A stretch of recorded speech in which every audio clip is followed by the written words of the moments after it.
In the painting, Figure 4 Diorama, the landscape is barren, yet not without echoes of life. The sky, washed in hues of pale blue and sand-worn gold, stretches endlessly over a terrain carved by time. A dried riverbed meanders across the background, its skeletal remains forming the unmistakable shape of an outstretched hand, its fingers either reaching or warning. In the foreground, a carefully assembled Figure 4 trap sits rigid and unmoving, its wooden beams strapped so tightly that it has lost all function. Rocks are scattered around its base, remnants of something once burning, now long extinguished. This is not just an image of a trap, it is an image of entrapment. The Figure 4 trap is meant to be flexible. It must move, adjust, and fall in response to the presence of another. Yet here, it is bound so tightly that it no longer functions. It is trapped by its own rigidity. In Zen practice, this image speaks to the mind that clings too tightly, to control, to expectations, to certainty. In seeking to construct a perfect mechanism, one instead builds a prison. True wisdom lies in knowing when to release, when to let things fall as they may. The riverbed, dry yet etched into the land, suggests hexagram 29, Khan, the abysmal, water, a symbol of trials, of navigating through the depths of uncertainty. Water, when flowing, follows the natural contours of the earth, but when fixed, it stagnates, becomes lifeless. The image of the outstretched hand within the riverbed is a sign of transition. What was once fluid has become static, yet the path still exists. The Figure 4 trap, bound and immobilized, aligns with hexagram 47, Kun, oppression, exhaustion, a state of constraint where movement is restricted, where the more one struggles, the tighter the bonds become.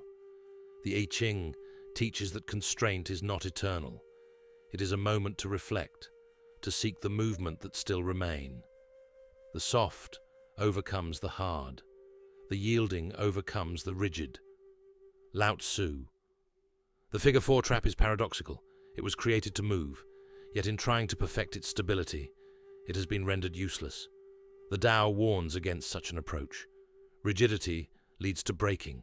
The strongest trees fall in the storm, while the flexible bamboo bends and survives. The lesson here is not to avoid structure, but to allow space for movement, to embrace the natural flow rather than resist it. To live skillfully is to embrace uncertainty. We speak of the human tendency to create fixed narratives, to lock down meaning in a way that feels secure, but ultimately suffocates our ability to respond to life as it unfolds. The Figure 4 trap is such a narrative, once useful, once designed with purpose, but now so rigidly controlled that it has lost its function. The practice of unbinding, of loosening one's grip on predetermined outcomes, is essential to being present in the moment. A work of art, like a trap, must breathe. The mistake is often in over-tightening, in refining to the point where the energy that made it alive is suffocated. Creativity thrives in space, in the gaps where spontaneity can slip through. If we think of this Figure 4 as a creative process, we see an artist who hasn't tightened their brushstrokes so much that they have removed the element of play, of surprise. The best works, whether in music, painting, or writing, allow for imperfection, for movement. Perhaps the solution is not to dismantle the structure, but to loosen the ropes, to trust the fall. The Figure 4 diorama is an image of tension, of something designed to move but rendered immobile.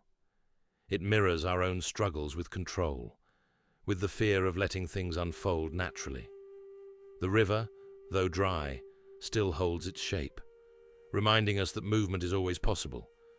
The hand imprinted in the land suggests action, a reaching for release.